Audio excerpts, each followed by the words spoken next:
Welcome. Today we're diving into a summary of Atomic Habits by James Clear.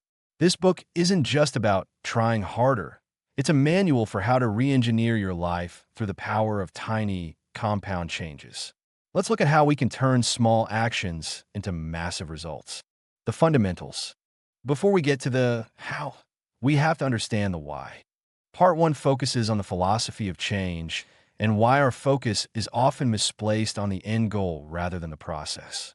The power of compounding. This is the math of success. If you get 1% better each day for a year, you'll end up 37 times better by the time you're done. Conversely, if you get 1% worse, you decline nearly to zero. Habits are the compound interest of self-improvement. On day 1, the difference is invisible, but over months and years, the gap between the person with good habits and the person with bad ones is vast. Systems over goals.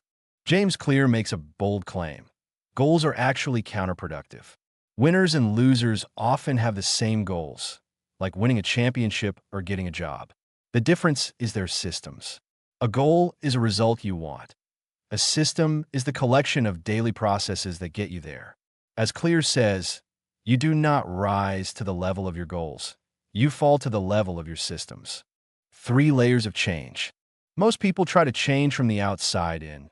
They focus on the outcome, losing weight. Clear suggests changing from the inside out. Identity. Don't say, I'm trying to quit smoking. Say, I'm not a smoker. When your behavior is a reflection of your identity, you aren't trying to do anything. You are simply acting like the person you believe you are. The 4 laws. Now, let's get tactical. How do we actually build these habits?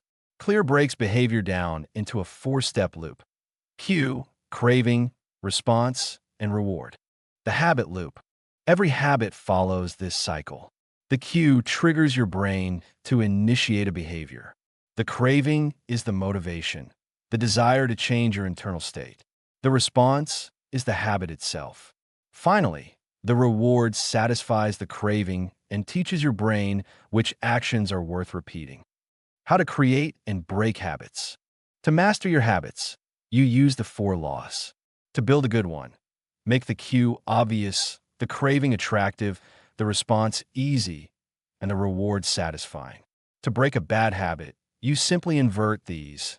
Make it invisible, unattractive, difficult, and unsatisfying. It's a complete framework for behavioral design. Strategy, habit stacking. One of the fastest ways to start is habit stacking. You take a habit you already do, like brushing your teeth or pouring coffee, and you stack a new habit immediately after it.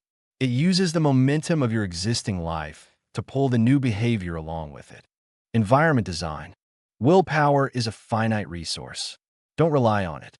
Instead, design your environment so that the good choice is the easiest one. If you want to practice guitar, put it in the middle of the living room. If you want to stop checking your phone, put it in another room.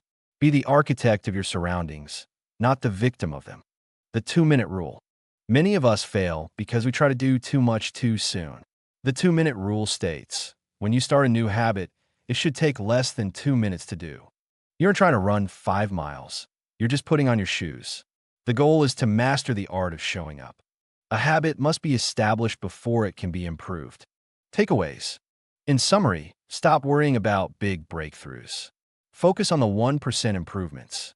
Change your identity, build better systems, and remember that your life today is a lagging measure of your habits from 6 months ago. Start small and let the compounding begin. If you like this video, please share and subscribe.